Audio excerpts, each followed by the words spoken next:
Hello, everyone. Welcome to the morning show. We're coming to you on Channel 9 and also on WJOPLP Newburyport, FM 96.3. We're also live streaming on Newburyport Community Media's YouTube channel at ncmhub.org. I'm your host, Mary Jacobsen, and I'm delighted to welcome today's guest. Dr. Jon Kolkin is here.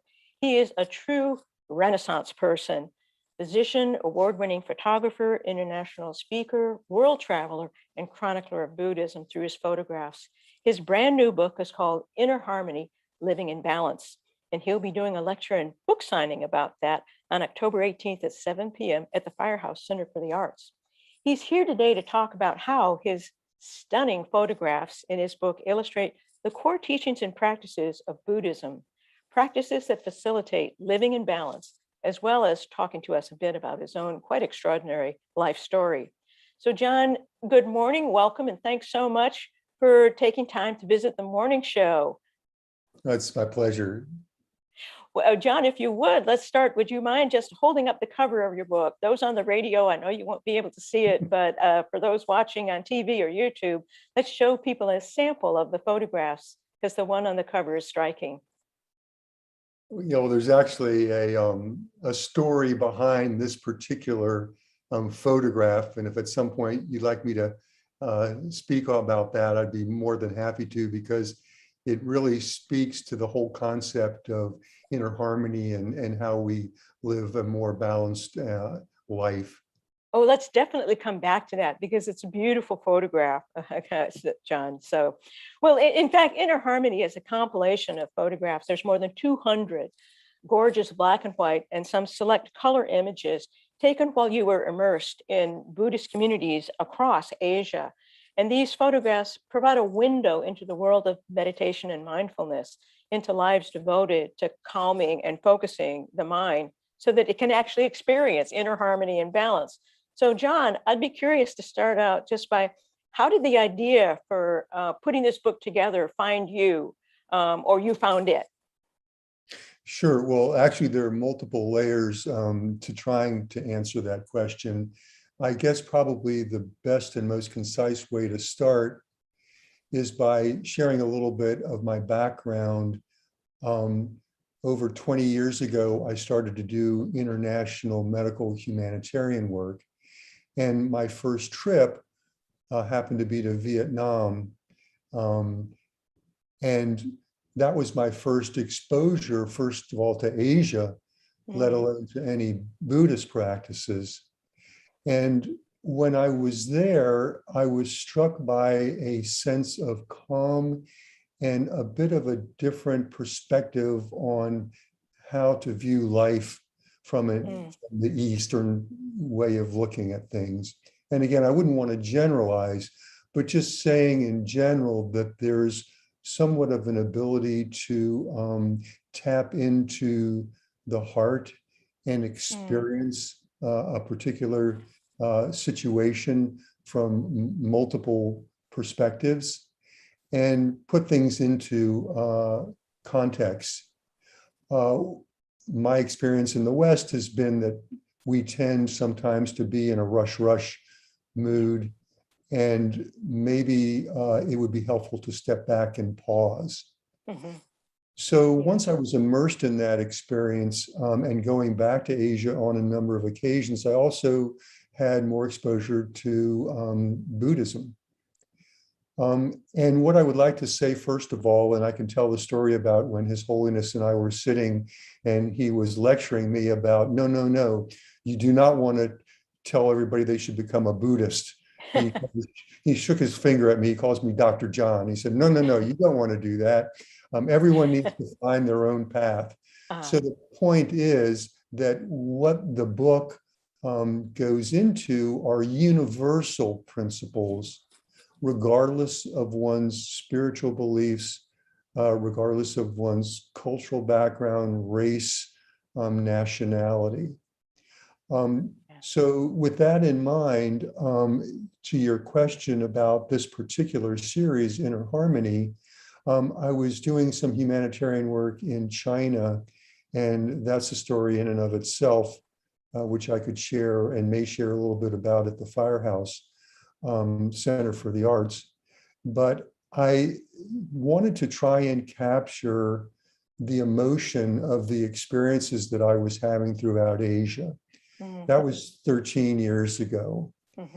And that triggered this quest to artistically share with others who might be interested some of these fundamental concepts to how we live a more balanced, less stressful life. So that was really the launch of that photographic body of work. And since then, I've been honored to have exhibitions in different parts of the world and throughout the US. And, now the book, which is a whole story in and of itself of how that came about.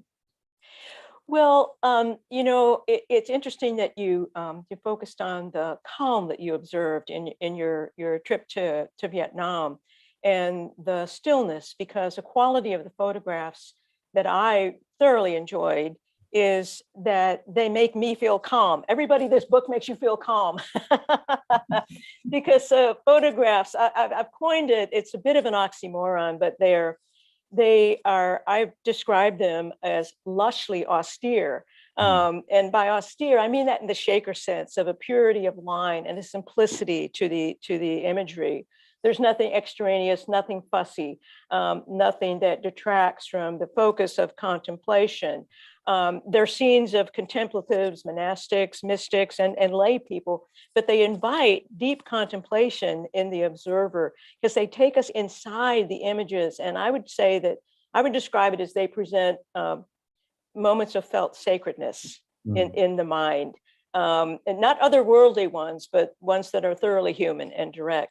So they're quite extraordinary in that sense, Jon. And I know that was your design. So let me just say, I'm saying that you accomplished your mission with the photographs, and I'm glad you did. But I'm curious to find out, how did you find your subjects? How did you realize that now that's a picture I want to take? And how do you know when to click the shutter to get these extraordinary images? So I guess I'm asking for photographer's secrets. Yeah, and I'm absolutely free to share my thoughts on that subject. And also, one thing that maybe we can get back to is the overlap between the calmness of what I'm trying to do as an artist and the calmness of being a thoughtful physician. Yeah.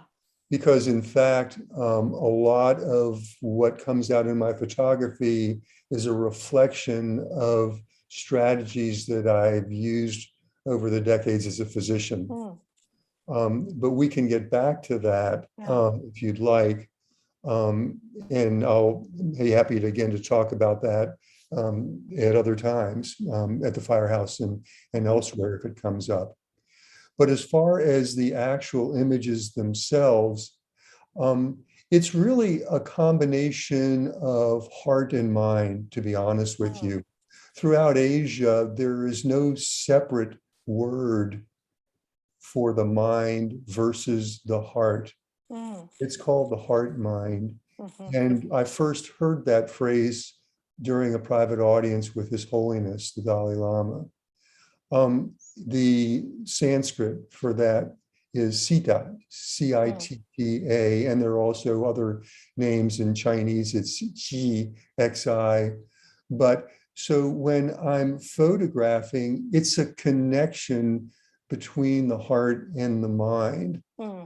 So what I'm doing is sensing an environment, being open to what's present, being in that environment for a long enough period of time that I'm comfortable there, and then seeing what comes about.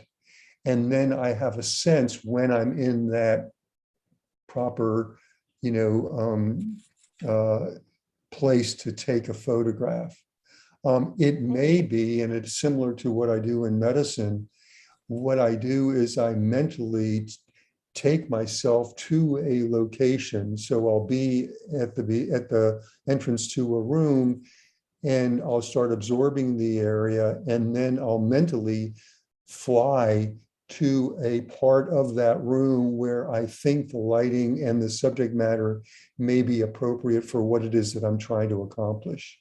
Well, it's the same thing in medicine. If I'm with a patient and my specialty is helping people with problems from the tip of the finger to above the elbow, Mhm. then I have to sense the environment, sense what I'm picking up from the patient in not only their comments, but their mannerisms, the examination, other material, laboratory things, and then mentally flying, and this sounds strange, into that part of their body where there might be some pathology and trying to figure out from what angle that's coming from and what can be done. And then if, let's say, they require some surgery, visualizing as I'm going through layer to layer to layer, and then adjusting as I'm going to what actually presents itself, to not have a preset idea of what it is that needs to happen, because that can get you in trouble in medicine if you're so hyper focused and your Yeah. ego is so much in the way that you're not actually paying attention to what's going on. Yeah. John, that's fascinating. If I'm understanding what you're saying, that the feeling, the felt sense of the heart mind is a powerful, intuitive way of apprehending your environment and a human being. And I absolutely understand then the connection between your practice as a physician and your utilization of the heart mind to fly to, or you could also say to imaginatively recreate inside your heart mind what's going on in the person that you're working with. And I get it, I think, about how you are able to utilize that same sense in your photography. That's fascinating. And your book suggests that you've succeeded brilliantly at doing that. So thank you. That's just a fascinating description. Um, well, you know, your book title and your description of its content, and not for nothing, John, by the way, not everybody gets a book blurbed by the Dalai Lama and the Queen Mother of Bhutan. So good for you. But you focus on your book as a guide to indwelling harmony.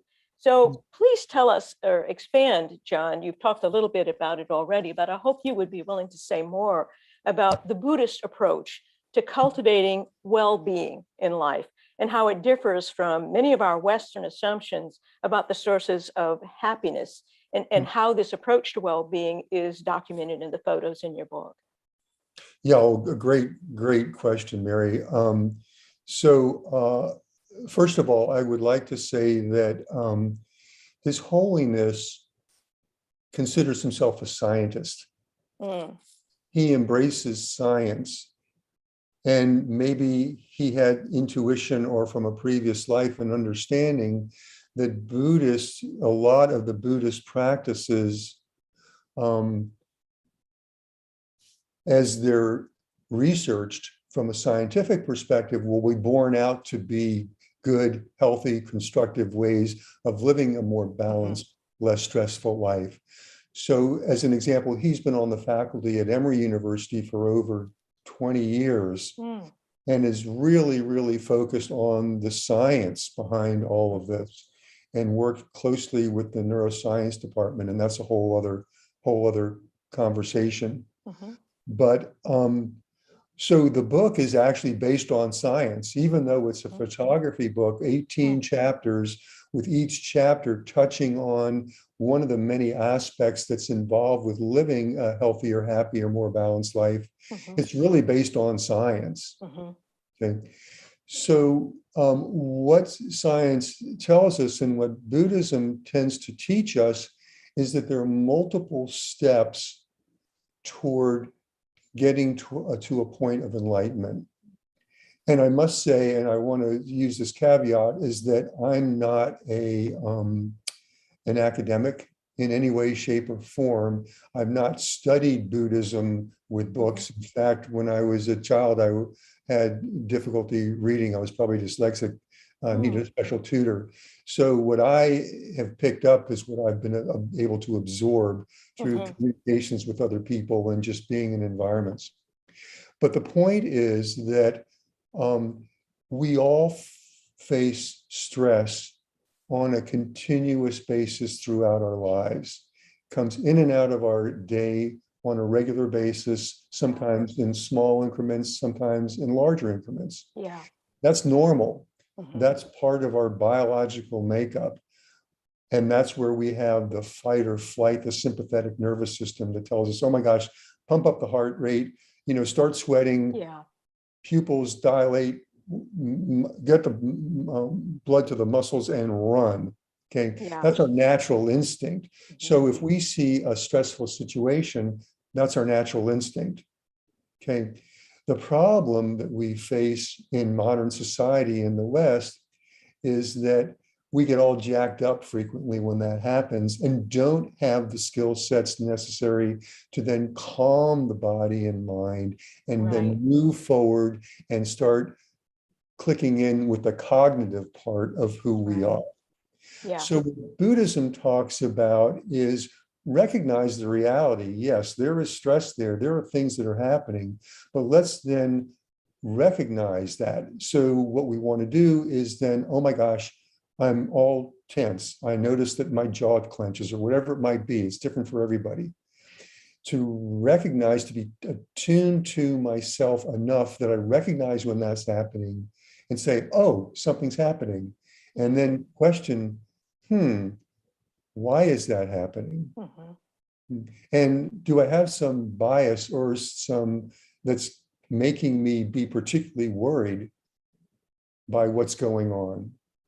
And then I start to calm the mind and focus. And that's what different forms of meditation can do, can help us to decompress, to go to the parasympathetic system, which slows the heart rate, slows the blood pressure. And by the way, all these things we're talking about is good for your emotional health Mhm. and your physical health. And we can talk for hours about the consequences of not having those techniques that we're talking about under our belt. Mhm. So here we are, we learn then to recognize what's going on. We then calm ourselves. We step back. We look at things with greater wisdom. So the idea of compassion is, oh my gosh, I really care about what's going on. And I really want to do something. And I want to do it not because I'm going to gain anything personally, but just because it's the right thing to do. But compassion without wisdom, a lot of times heads us in the wrong direction. Right. It's the same thing in medicine. If I have a patient that's having a problem, I can't be immersed in their pain. I've got to be able to say, okay, I recognize that, but then step away. Yeah. How can I help? So that's when we get to the cognitive part of the brain. And that's when we start kicking in wisdom and then formulating a plan and then moving to action. So that's the sequence of things that's so crucial for people to learn. And the book, each of the different chapters, in a very subtle way, without lecturing at all, just kind of has little caveats of, I didn't think about that. So there's one chapter that's just about calming the mind. Yeah. There's another one about compassion for nature. Just all these little caveats and little stories about experiences that I've had as I've been immersed throughout Asia for extended periods of time. So that's kind of what it's all about from my perspective and from the Buddhist perspective, and the science backs that up. Yeah, absolutely. That's so well put, John. And it strikes me then that the kind of learn to pause in the midst of your stress, bring mindfulness to bear, slow down. And of course, the idea of slowing down is kind of goes against Western culture in a lot of ways, but is so important because you want to, flush those stress hormones out of your system because they're bad for you if they stay jacked up, as you put it. And then with the awareness and the mindfulness, your body will calm. And then I like the way you focus on, but the other part that we need is the wisdom too, which is a kind of self-reflection, and then the ability to generalize that experience to things that feel more kind of universally true about how we attain balance and inner harmony. So that was brilliantly put in a very short amount of time. So thank you, John. Well, related to the idea of balance and finding balance, I did want to ask you about your life story, because your biography is remarkable in many ways. But one that I hope you could expand upon is you clearly have many, many different gifts and talents that you've been able to express in deep and mature ways. And as I said in your introduction, you give new life to the concept of a Renaissance human being. That's in an age of extreme specialization, at least in the West. Physician, photographer, educator, global humanitarian, international speaker. And, Jon, many of us would feel gratified to have success in just one of those domains, but you have found success in many different domains and have found very creative ways to synthesize them.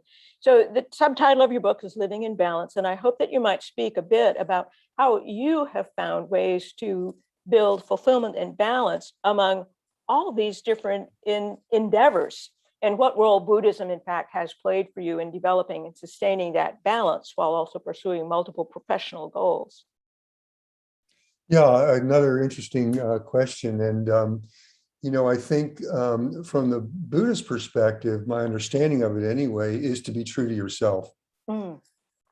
That's number one. So with that in mind, I've been very, very fortunate from a very early age, and I stumbled upon it, it wasn't planned out, to be fairly good at recognizing my true nature and what my passions have been, and not suppressing those as I go through life. And to skip ahead, that has led to synergies, not multitasking, not one thing pulling away from the other, but the skill sets have been complementary in helping in different aspects of my life. So they're not really competing. So as an example, when I was a lot younger, as I said, I was terrible at reading. I was really bad at it. There were other things, though, that I really instinctively was drawn toward. One was sports, but not team sports. I'm an introvert, and whatever quote team sport I would be involved in, it would be more like track and field, where you run the speed that you run, you jump the distance you jump. So I didn't mind being viewed by some as an athlete, but I never really viewed myself as an athlete. I was just being me. At the same time, I was very, very interested in music, and was very fortunate to have as my music teacher the principal for the National Symphony Orchestra, Mr. Sidney Forrest. So as a musician, which is more of maybe some people would look at it on the nerd side, I just love music, and that's the way it was. So I was immersed in music also, and was very fortunate to be selected to be a member of the American Youth Symphony and be part of a European 10-country tour, which was my first exposure to being overseas.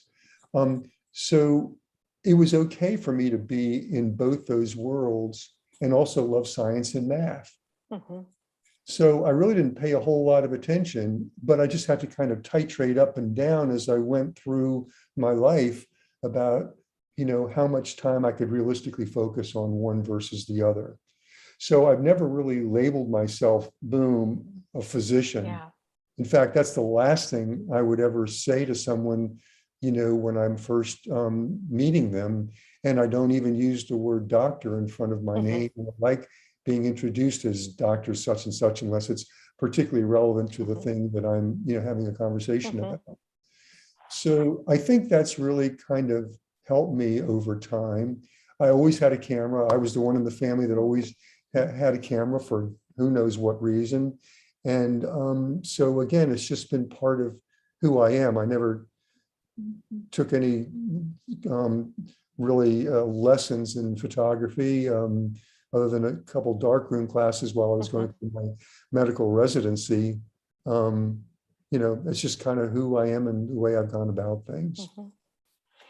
Well, that is a an intriguing and an inspiring story, Jon, because if I'm understanding what you're saying, I guess I'd put it this way. You have always led with your passions. What fascinated you naturally and organically, you followed. Because rather than have a label for what career you were forming or what profession, you were always interacting with your humanity and your curiosity. And you trusted that process. And I think a lot of, in the West, I think a lot of us get trained out of that trust. And so, and certain aspects of our educational system, I think too, which we acquire a kind of uniformity of learning, can kill curiosity. Rather than sustain and nurture and expand upon it. So actually, your curiosity, I think, the way I would put it anyway, if I'm understanding your story, your curiosity has been your best friend and guide in simply enabling you to follow things that were innately fascinating to you. And then the synergies took care of themselves. Yeah. So that's brilliant. And that's just fascinating and inspirational. And it kind of underscores how important it is for us to be mindful about our own curiosities and to engage with things that help us follow and develop that curiosity. So anyway, thank you for that, Jon. That's a great story. I'm glad I asked that question. So go ahead. I do have one thing I would like to add, which is there's also the practicality of the reality of people's lives. And clearly that has to be taken into consideration. Yeah, absolutely. That being said, if we're not clear about what our main values are and our main priorities in life are, then it's easy to get sidetracked. Yeah. And one of the things that sociology studies have clearly shown, and this has been my experience because with health volunteers overseas, the medical organization that I've done work with for 20 years, what the science shows is that if we're looking for happiness, it doesn't come from money. Yeah. It doesn't come from prestige. Yeah. It comes from other sources. And once we have the basics, which are safety and security for ourselves and our family, a roof over our head, food, water, heat, and family, community, then everything else is just icing on the cake. But it doesn't matter what car you drive, makes no difference. It's what's going on the inside and whether or not you're comfortable in your skin, because what happens, unfortunately, to so many people is they're never quite satisfied. They're never quite happy. Yeah. They've lost part of who they were when they were a young child. I mean, it's been kind of squelched. And that's where the stress comes in and this dissatisfaction. So if people want to be truly happy, it comes from inner harmony. It comes from a balanced life and titrating up and down the various things that make us whole. And I would never, with your point about the rest of it kind of takes care of itself, I never would have suspected 4 or 5 years ago that I would be having private audiences with the Dalai Lama and have such close relationships, dear relationships with representatives of the Dalai Lama and be collaborating with them on things, spreading compassion worldwide. I never would have thought that in a million years, but it just kind of can take care of itself. Yeah, which is wonderful. There should be an element of mystery and surprise in life that keeps us engaged. You're mentioning the Dalai Lama, though. Jon reminded me that I did want to ask you a little bit more about that connection. I saw the Dalai Lama along with about 10,000 other people a number of years ago when he was making a tour, and he was at a gigantic athletic hall at Brandeis. And there was something about his aura that made this huge crowd of people totally peaceful. And when he laughed, the good humor just kind of rippled around this gigantic auditorium. And it wasn't the words he said, because quite honestly, it wasn't always possible for me to discern what he was saying. It was how he said it. And it was something intangible about his presence that just embraced everyone with positivity and peace, or that's how it felt to me anyway. Now, I know you've met him in person on more than one occasion, as you made reference to today, but could you say a little bit more about what your experience was like of being with him?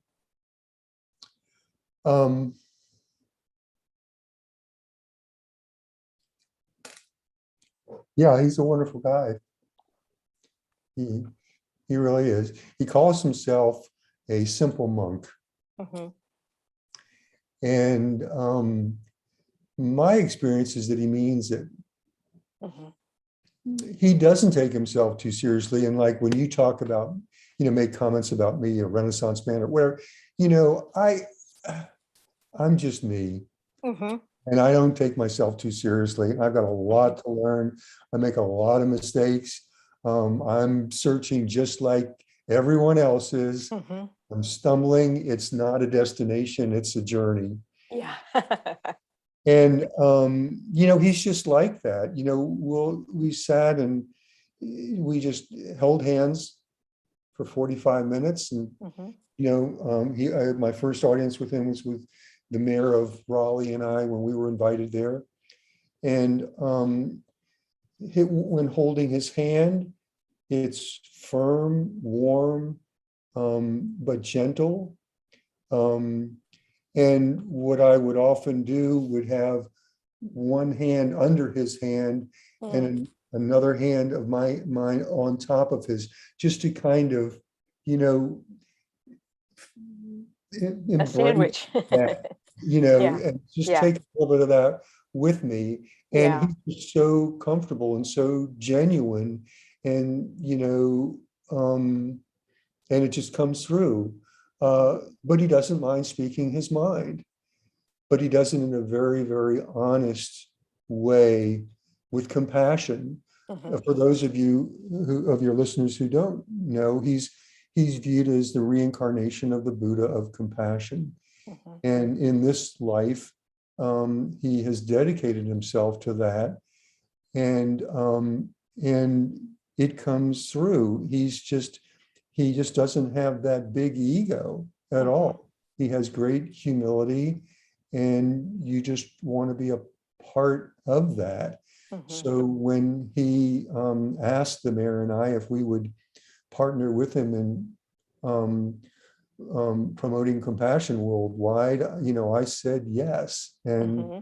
so, I mean, we did a number of things, formed a foundation, Shades of Compassion, and doing a number of initiatives worldwide. One is this book.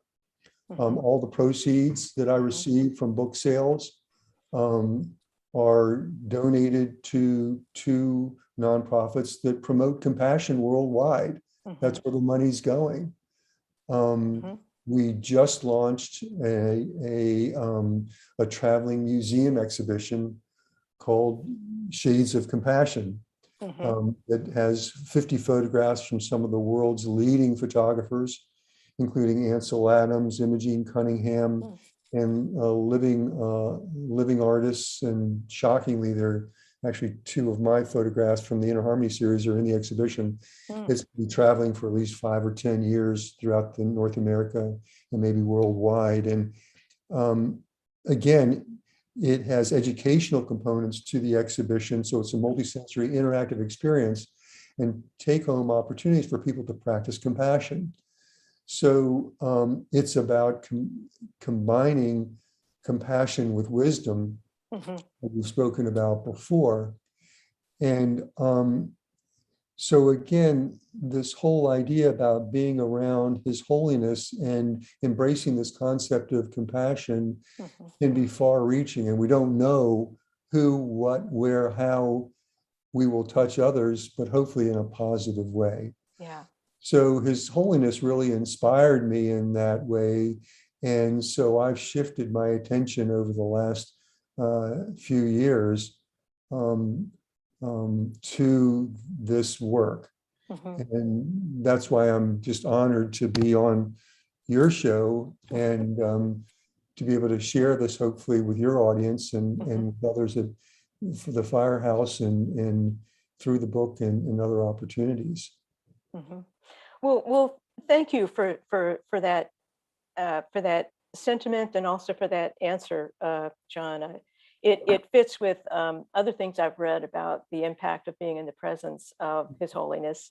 And I think it takes an extraordinary person of great depth to be able to be a simple monk and to be able to winnow out elements of ego so that one is able to simply sit calmly in the presence of others and have the kind of positive impact that his aura clearly has on others, including you. So thank you for that, John. I wonder now if we could, I wanted to ask you for some stories because I know you've had many encounters around the world, and maybe we could go back then to the story you referenced at the beginning when you were showing the cover of your book and this captivating picture of the child. So could you share with us the story of that photo? Sure. And since you're on the radio, but I know this is being recorded for video also, Yes. I'll describe the cover of the book. Yes, please I'll do. hold it up again. Yes, please do. And this photograph I took in India. Actually, it was a place called, that was south east of where His Holiness lives in Dharamsala at a monastery. And it's a photograph of a very young monk who's about 6 years old. And he is surrounded by robes of other monks that are clearly much older than he is. Mm-hmm. And there's a story with the hands. So anyone that's had their own child and has walked a young child knows that when the child holds your hand, the child's hand is much smaller than yours, and their whole hand grabs typically your index finger. That's what he is doing to two hands of another monk, while there's another hand wrapped around the waist of one of the monks, and then another hand sitting on top of the boy's head. So I'll put the book down now and explain the importance of that. So I was talking about the heart mind before, and throughout Asia in general, and Buddhism also, that is the top of the head is a sacred part of the body. That's where, the mind is located, though in Buddhism, the mind is also focused and is located in the heart. But only a very close family member would be given permission to put their hand on the top of someone's head, let alone a child's head. So the fact that the hand is on top of this boy's head would signify family. Oh. I was sitting with a senior monk at that same monastery. He invited me into his private quarters, and we were having a conversation. And I go into this a little bit in the book, along with a number of other stories that hopefully people will find interesting and connect to.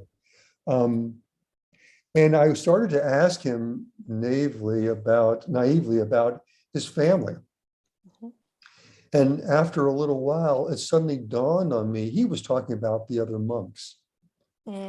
He was not referring to his biological family. He had been raised in a monastery since age 6 by monks. So his concept of family is much more expansive than what we typically in the West view as family. Yeah. So that's part of the chapter on compassion for others. And expanding our concept of what it means to be part of family. Yeah. So just again, a little caveat about who do we view as members of our family? And as if someone's a Buddhist, or if someone's of whatever, or some race, or some clan, is all your allegiance to that? What I've found in my life is that I have wonderful relationships with some of my biological family members. Other ones, it's a challenge. Despite my efforts, it's a challenge. I still have compassion for them, Mm-hmm. but we just don't connect as well. Mm-hmm. That being said, I have people that I have met who are not biologic relatives, and we are family. Mm-hmm. We have conversations in depth.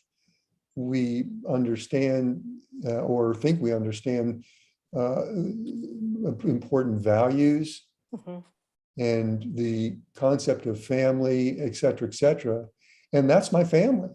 Mm-hmm. Yeah. Everyone's part of my Yeah. family. And that's the way His Holiness views everyone. He keeps Yeah. talking about the seven, and now he talks about the 7.5 billion, humans on this planet, and then also animals, and it's all Uh-huh. part of the family. Uh-huh.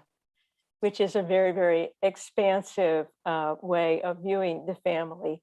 But it also, when you view the family in an expansive way like that, it is linked then, we hope, to an expansion of your ability to feel compassion for all those family members. Yeah. So anyway, thank you for that, Jon. And thank you so much. Yeah, go ahead. Yeah, and also that brings up, these are practical concepts. We're Mhm. talking about COVID-19 Yeah. and the interconnectedness. It's family. If you don't take care of others, it's going to, even though compassion is based only on a true concern for the well-being of the individual to whom you're expressing compassion.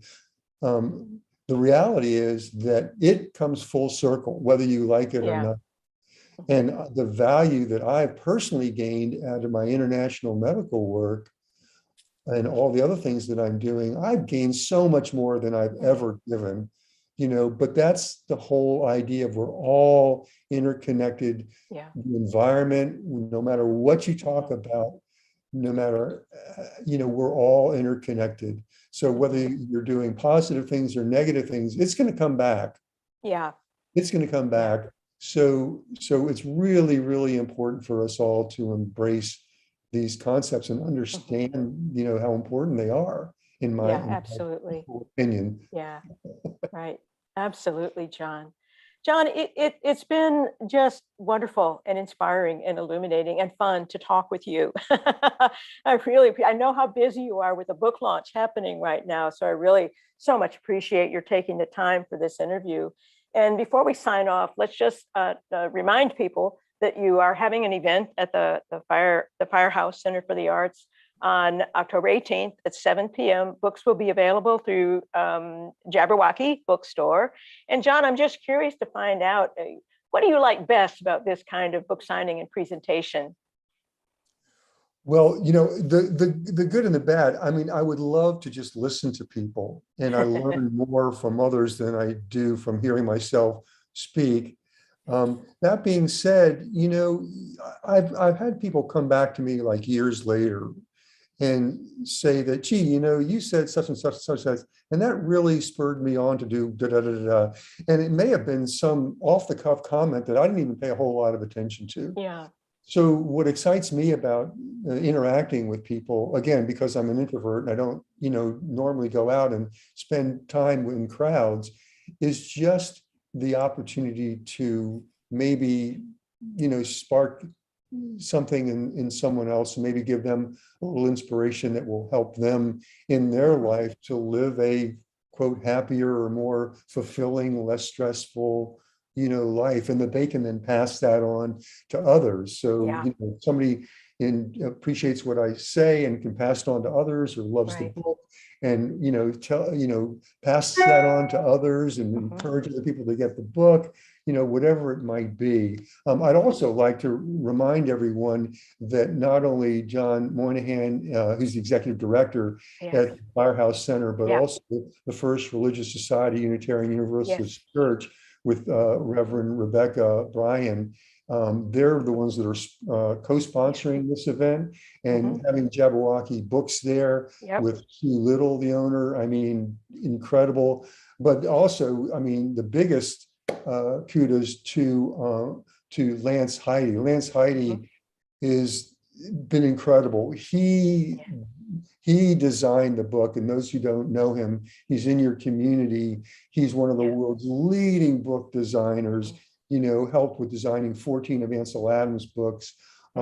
He's been an extraordinary human being to be around and work with on the book and getting it out there and designing the book. And he really organized spearheaded the event at Firehouse. So just my thanks to your entire community. I'm really, really looking forward to being there, and hopefully I'll see some of you at the Firehouse. The tickets, by the way, have to be gotten in advance. They're free tickets, but people have to reserve them in advance, and they can do that, I think, through the Firehouse Center website. Absolutely. Thank you so much, Jon. It really has been wonderful. And I'm sure that there will be a ripple effect of the wisdom that you share and the stories that you tell. Myself, I'm going to carry the heart mind with me, and the image of you flying across the room with your heart mind too. I'm going to try that, Jon. So thank you for that. There will be many other things that will stay with me too. And as is often the way, I'll find out as time goes by what is and what has stuck. So thank you so much. It's just been a joy and a pleasure and a privilege to have you on the show this morning. I thank you for that. And I wish you all the best at the event at the Firehouse on the 18th, and also on your book launch and book tour. Thank you so much, Jon. It's been great to see you. So, well, thanks for watching, everybody. I hope you'll join us next Thursday at 9 on Channel 9 for the morning show. If you missed any part of today's show, it'll be available for viewing on Port Media's YouTube channel playlist for the morning show at ncmhub.org. Just click on the YouTube icon, then a playlist, and then scroll down. Each show will also air on WJOP FM 96.3 on Friday at 8 a.m. and the following Tuesday at 4 p.m. and Wednesday at 3 p.m. And it'll also be available as a podcast on the SoundCloud. Just click on the cloud icon at ncmhub.org. Take care, everybody. Bye, Jon. Thanks again. You're welcome. My pleasure.